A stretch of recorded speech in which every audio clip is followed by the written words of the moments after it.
Посмотрим, что у нас получилось. Эксперимент удался или нет.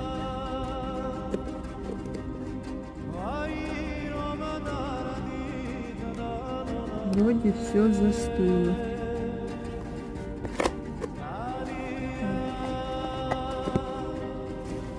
Сейчас пойдем пробовать. В кастрюле тоже получился холодец. Главное, что нету этого сантиметрового слоя жира. Тоже можно вытащить и нарезать, хотя тут без мяса почти. Сейчас попробую и скажу вам, вкусно получилось или нет.